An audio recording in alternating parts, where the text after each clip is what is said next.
My name is Yin Long. I'm the chairwoman of New Jersey Chinese American Chamber of Commerce. Together here, we have one of our board members, Mr. Sunny Wang. Today, we start our monthly spotlight program with legendary Yue Sai Kan.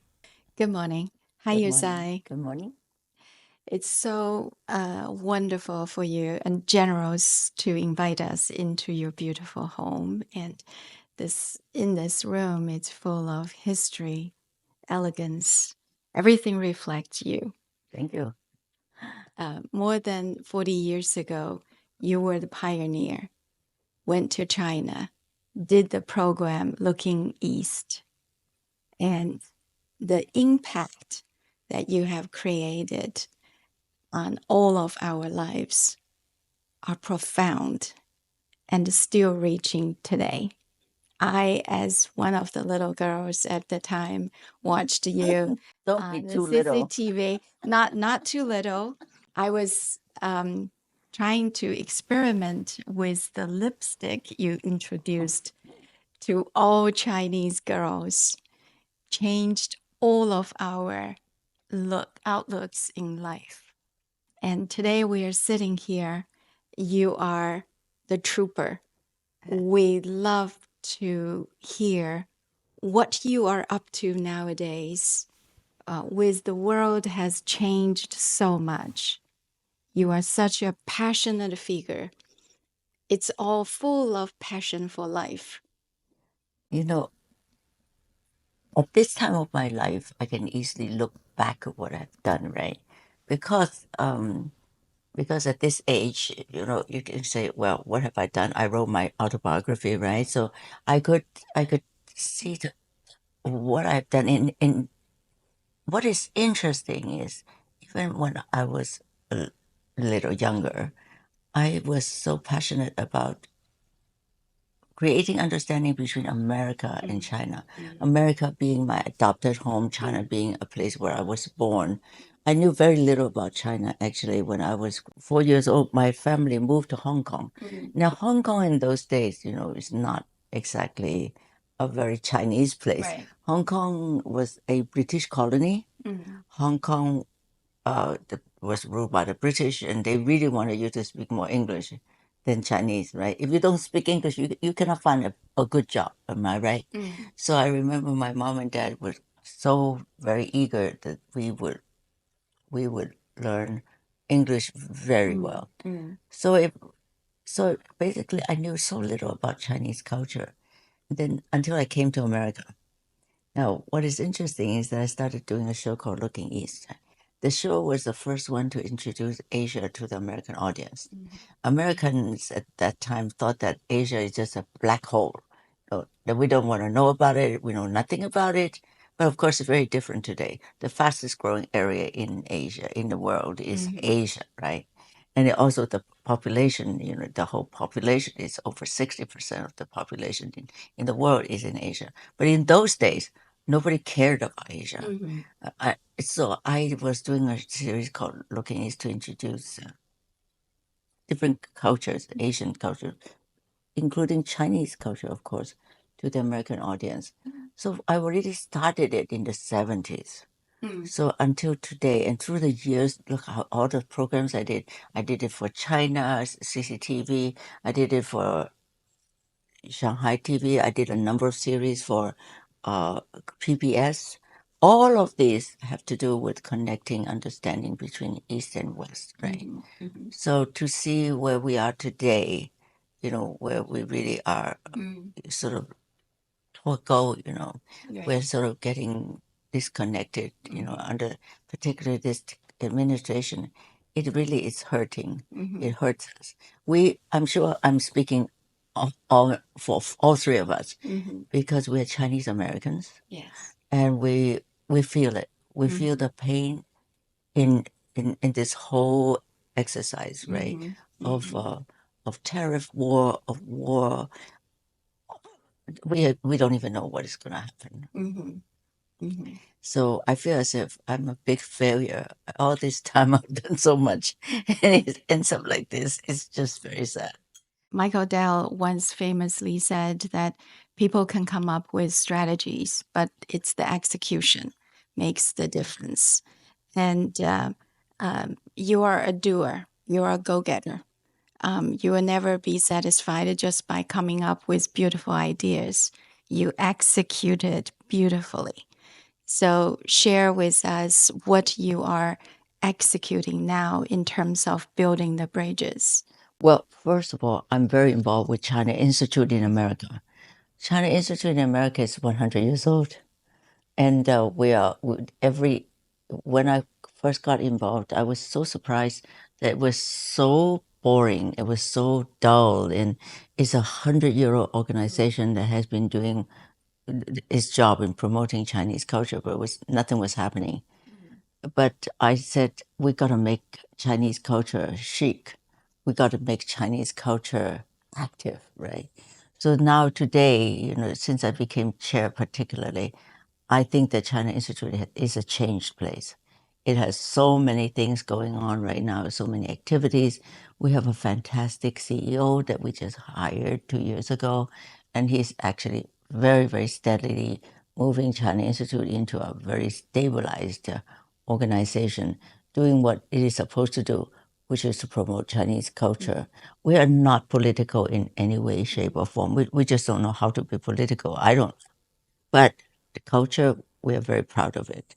And recently we built a culinary center, and the culinary center is the first one of its kind to promote Chinese food in this country. The thing about it is really, it may sound really ridiculous. The French has been promoting French culture, French food culture for I don't know how many years. China never did. And doesn't that sound pretty insane to you? So it's about time that we have it. It has costed a lot of time, energy, and money in order to make it into reality. And we are very proud that we finally have one. And so that's going to that is going to be really fun because we connect food with a lot of fun things to do, like lectures and fashion shows and all kinds of things. And the other thing that I do is that I use my own charity, which is Yue Sai Kan One World Foundation. I use that charity to create a social media series, and that started about 5 years ago. Actually, I started the idea about 2 years ago, and I wanted to do documentaries, but I realized at the end that nobody watches documentaries anymore. People wanted to have authentic, quick information and fun things, you know.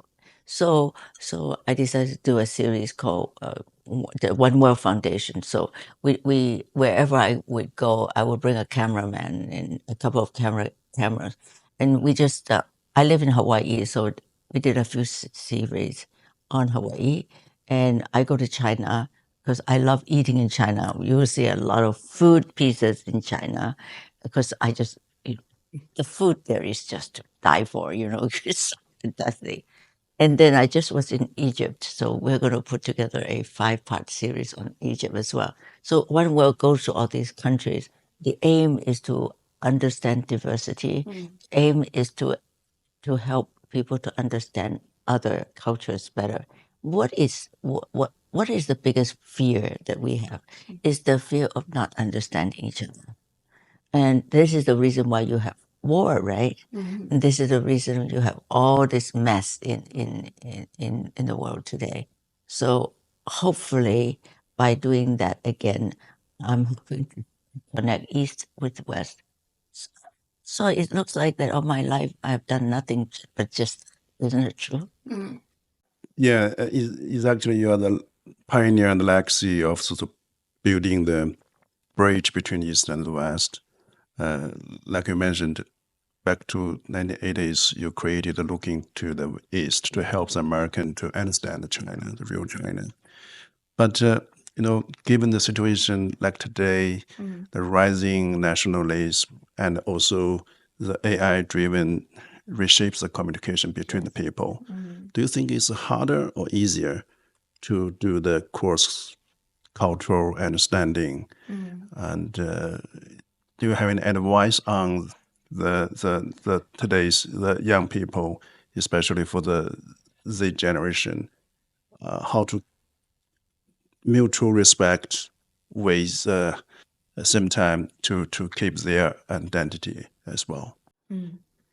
It's hard because because communication is so fast. In the old days, the main thing you watch is 60 Minutes, right? But not anymore. You watch social media all day long. And that's where you get most of your information, most of your announcement from the government and all that. So the world has changed a great deal. You are totally flooded with information. So you want to make sure that, I want to make sure that the information I send out is positive and it's also receptive to this generation, particularly the young generation. How many young generation today really watch 60 Minutes these days? Yeah. Right? But what they do is they just watch social media, and your social media cannot even be long. The series that I do, that One World series that I'm doing right now, the longest is 10 minutes. And the normally is about 3 to 5, 6 minutes. That's it. That's the attention span. So I don't think this is a good thing for the young people because you don't delve deep into you don't go to anything deep and become so superficial. And a lot of Wang Hong, those famous ones, those kids don't even have college degrees. They are there to influence a lot of people. So I'm a little bit pessimistic about the way the world is going at this moment, particularly for the young people. So I think it's really up to the parents really to do a lot of work. I think that parents' job to try to help the children to understand what is important and what is not is extra important today. Change the direction a little bit, bring back to New Jersey Chinese American Chamber of Commerce. So our mission has been helping our members and helping the community to enter the mainstream. Recently, with everything going on in the world, it becomes ultra difficult. Very difficult. You being a very experienced business person, how do you view it? Impossible. I think that a lot of people are tanking these days. They just do nothing. I had lunch with a dear friend of mine from Hangzhou last. She said that she had $4 million worth of products sitting in their factories, and their buyers just told them to stop. They cannot take delivery because they don't know what kind of tariff they will have to pay, whether they could even afford to pay the tariff, right? So so in just one person is $4 million, right, of problem at this moment. So I'm sure that it's all over China at this moment. I don't know. We are just small little people. I don't know how to solve that problem. Sometimes I think that it's better just to sit tight and see what's happening next, because nobody knows. I don't think that anybody knows what's happening next, because it is so erratic. Things are so uncertain, and policies are not clear. And so you will see, you just have to watch the major companies. They're not doing any investments. They're not they're not doing anything. They're just sitting there waiting to see what happens. And I think that is the attitude, we are not telling people to 躺平, but we're telling people to just wait and see. I read your book, Life is a Canvas. In the book, you wrote that the passion fuels success. How would you to sustain your passion for such a long time, especially in the middle of so many social setbacks, uncertainties? And can you share, is anything new still excites you? Oh, every day things excite me. You know where I derive my passion from is meaning of life.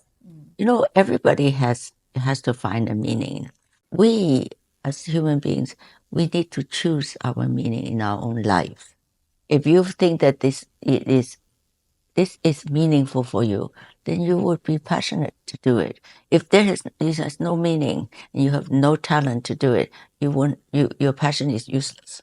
You need to have your talent or your special attributes that you can do whatever you feel like doing, and then you have your passion, then you can get things done.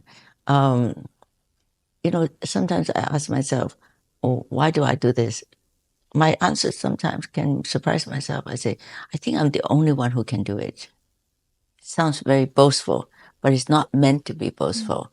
Because if I say that this is the only thing, that's one thing that I know I can do better than most people. Today, a lot of us are very concerned about the situation between China and United States. And a lot of people they just keep talking about how worried they are. There isn't very much they can do. So I asked myself what I could do. I said, well, let me try to see if they can understand Chinese culture a little bit better. So I do this series called One World Foundation series, right? So that's my thing. So everyone, regardless of what age, needs to decide what they want to do. That would give themselves meaning in life. And this, I think, is important, that meaning that you choose to do. Whatever that is okay. Some people think that, well, the meaning in my life at this time of my retirement is just to do nothing. That's okay. So you find a certain meaning for yourself. But I don't happen to think that way. I just happen to think it's meaningful to do things for other people to understand more about the world. I think the world is worth saving, actually, to be honest. And one of the Nobel Literature laureate, Olga, once said, and she said, it's not, people don't write biographies not because they don't have stories. It's because they don't have the patience to sit down, to be present, to listen to the inner self. Share with us your journeys of running successful, busy life, but yet find that inner peace. Yes, I had a lot of time during COVID. I sat there and I wrote it, and the reason is people have been asking me to write my biography for a long time, but I never really wanted to do it until I had to. And so I said to myself, what I had done is really rather interesting, because in the last 40 years of China's rise, I'm so much part of it. And I'm also so much of a witness. When I first went to China, it was dirty. It was poor. It was like bicycles all over, not a single car around, except the one that they used to carry me around. So it was amazing. At that time, people were making just a few dollars a month, right? And that was already very well. So I said to myself, my God, I witnessed this last 40 years of this extraordinary rise. My story is worth something, actually, because I don't know another person who's gone through what I have gone through.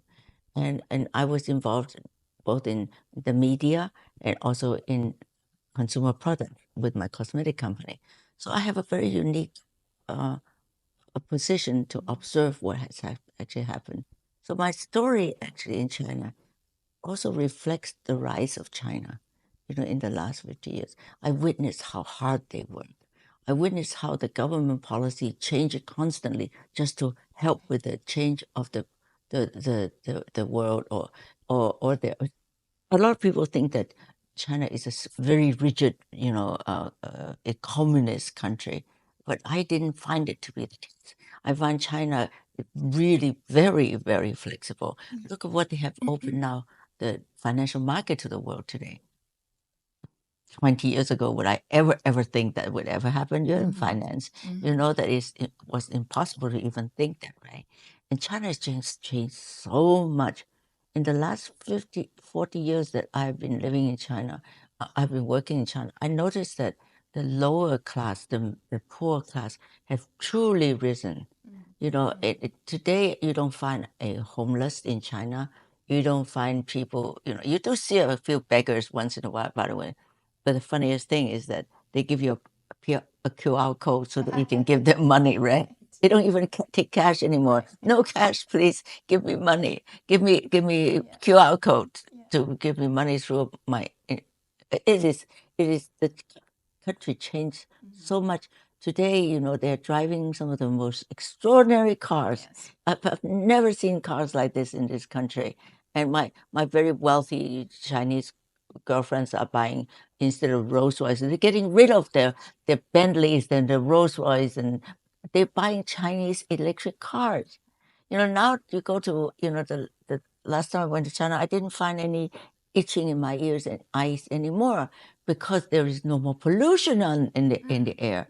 You know, 60% of the cars, and actually, I was looking at a car park. 3 green cars meaning electric cars. You see one with a blue plate. The green plate in China is electric cars. So in a parking lot, I saw 3 to 1. My God, that's why their air is so much cleaner today. So I don't know. I just think that I think that at the end of the day, China might come out very good. I hope they will. Okay, when I plan to interview with Yue Sai, one topic must not be avoided. It's about women. Women, Women, yeah, I know. And you are the right one to ask this question. Exactly.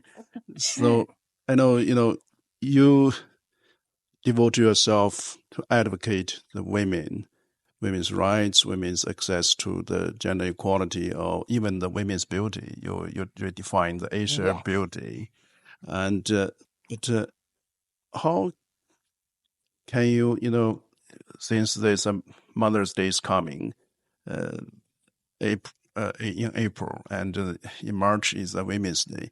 How can you really help the women to get the empowerment, and how cultivate the women's self-confidence in the modern pressure society? I think it's still a big question. Would you like to contribute? I could definitely talk about Ideas? that. Yeah.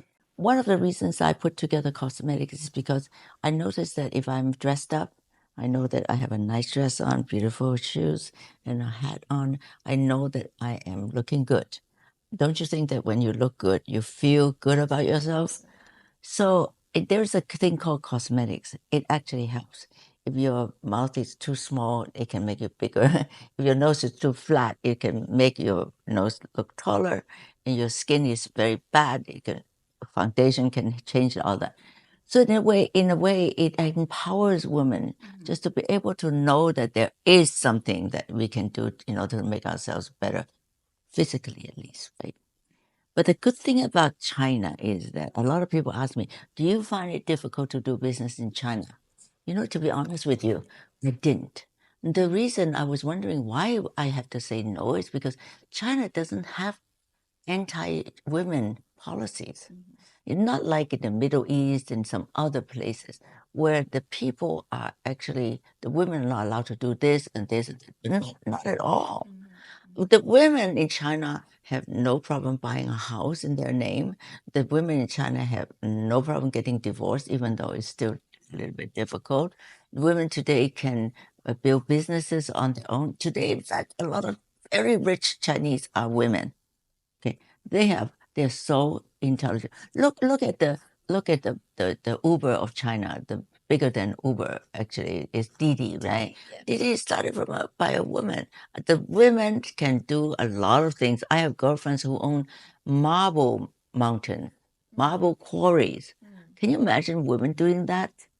I have a girlfriend who builds tall commercial buildings. You know, very few people do that in the West. There is nothing against the Chinese being successful. You know, there's nothing. There's no law against it. And that is the reason why, perhaps the reason why I felt so comfortable just being a woman, businesswoman. I don't, in fact, sometimes I think being a woman, you have some advantages instead of disadvantages. That is the difference between China and a lot of other countries. Is that you are successful in many ways, Lexi. In your writer, you as a media, and also you as a philanthropist. So if only one contribution can be remembered by people, what would be? Why? I don't care. I don't care if people remember anything I have done. In fact, in my will, I said that whatever I have, I want to have absolutely zero when I die. I don't want to have people to run my charity anymore. I want to dissolve everything. The reason is because, doesn't matter. You don't need to have people remember you. I don't find it to be so important to have people remember me. In fact, I asked not to have a memorial even for me. I just think that if people remember what you have done, then they will remember in their hearts. It's okay. It's okay. I don't need anything specific to remember me by. There are things probably will continue after I'm dead. My books will still be continued, right? And hopefully my cosmetic line, which is now owned by L'Oreal, it's going to continue to produce my products. And so, what do I want to remember? I don't care. I don't really care. Isn't that interesting that I say that? I think that's really profound. It reminds me of 无字碑, Yeah. 武则天的无字碑, that Yeah. she wanted nothing on her tombstone. And I think it's so profound and so powerful because just like you said, what's left in people's heart is left there forever. I'm sure that my good friends will remember me, but why do I want to force anybody to remember me?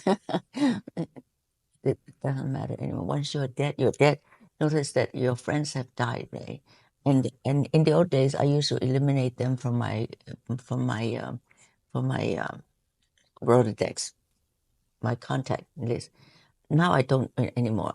Even though they have passed away, I keep them just so that I can remember them. And some of them are worth remembering. Some of them are not worth remembering. But the ones that are worth remembering will always be in my heart. All of a sudden, I think of Zhuangzi, his philosophy of 逍遥游 best describe that, you come to this world, you leave your marks, and then you go. And the impact is in every day, every life you have touched. Very powerful. And I'm so glad you shared with us something so private, so intimate. We're very grateful. You long live in your heart. You have been in my heart ever since that little red lipstick. It was very expensive at that time. It was very expensive. My sister bought it, so I stole her lipstick. I could not. I will tell you something. The 9 colors that I created for my initial line of products are the only lipsticks any Chinese would need. I don't need any more than that. So it is my policy. My creation was correct at that time. It is still correct now. The cosmetic company today, it was founded in 1990, right?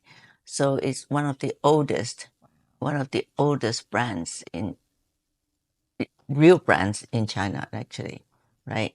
So I spent all that time studying and creating it, and I must tell you that whatever I say in those days about the brand, about what I wanted to create, is exactly still precisely what we need as Chinese women.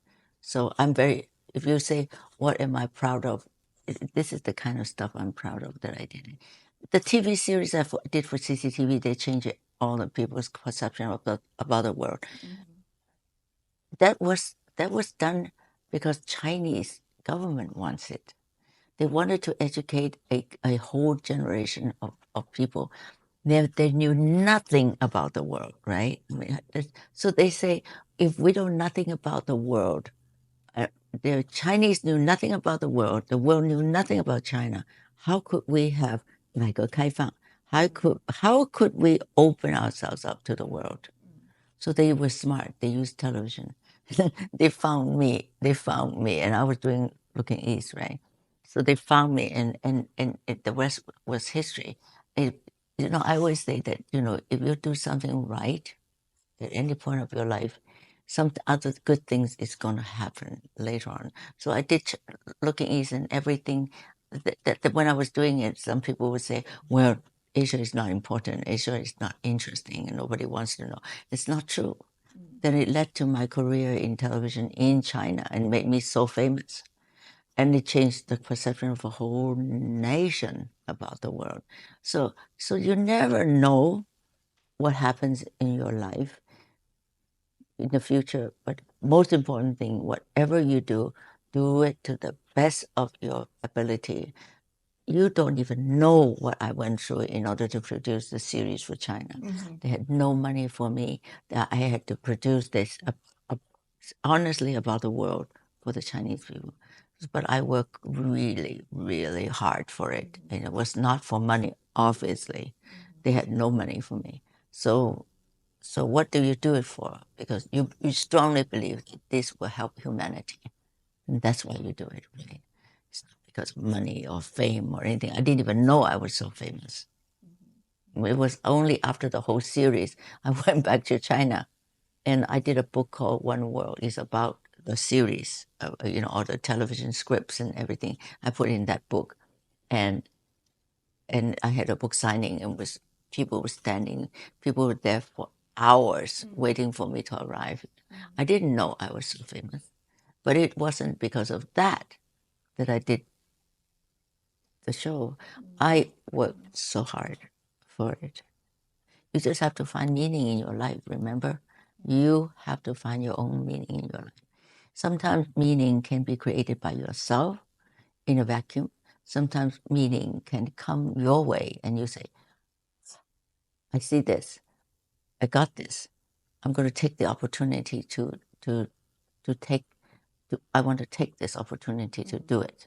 So that's how you find meaning in your life. But everybody has a mission in life, right?